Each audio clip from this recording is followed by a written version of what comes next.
Does ragi or nachni cause constipation in babies? So this is a very common question that parents ask, and this is also a very common complaint that parents have about, ragi. Whenever they feed a ragi porridge, they'll say my child was constipated and it was really troublesome, or he had faced a lot of gas, etc. So let's clear as to why such a thing happens. Okay, so first thing we have to know about ragi is that ragi has a very high fiber content. It is almost 3 to 4 times more than the normal polished white rice that we are used to eating and are also used to feeding our kids in regular cereals. So what does high fiber content mean, right? So let's talk. There are two aspects of fiber. One is a soluble fiber and one is insoluble fiber. For the case of constipation, let's talk about soluble fiber. Let's understand it with a simple example. Soluble fiber is like it attracts a lot of water, like cotton, for example, just for a purpose of understanding.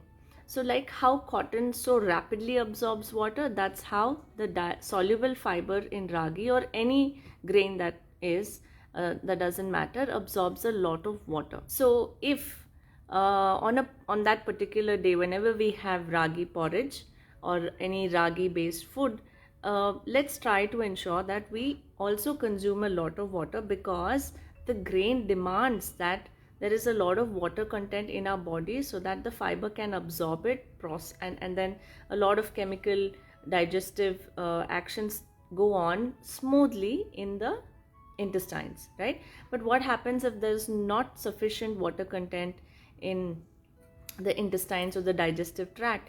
So what happens? It remains very dry, it becomes very hard, and the stools become very tough to move, and it causes constipation.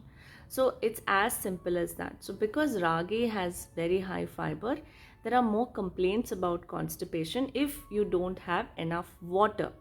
So children, especially babies, maybe after 6 months, they are not, maybe on a particular day it could be very hot, maybe they are dehydrated, maybe they are not having enough water, or if you're breastfeeding, maybe on that particular day she has not had enough water herself, so obviously the breast milk is also thick and does not have enough water content.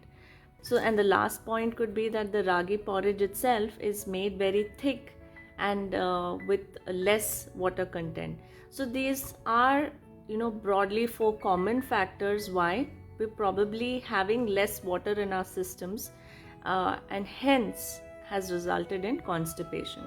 So since we know the reason, it's a very easy thing to do. So when you notice, or when you plan that you're going to have ragi porridge, please do ensure that you have a lot of water.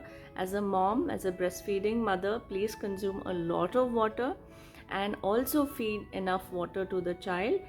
And don't get terrified, don't get worried too much. Let's stop blaming the grain for the issue.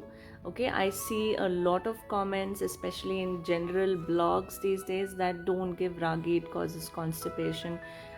Yes, it does, but you need to have it in a proper way. So my favorite quote from Rujita Devekar is that she tells even excessive breathing of air can cause a problem, but does it mean that we need to stop breathing? No. So let's stop blaming the grain. It has tremendous health benefits. We just need to only understand better on how to use it.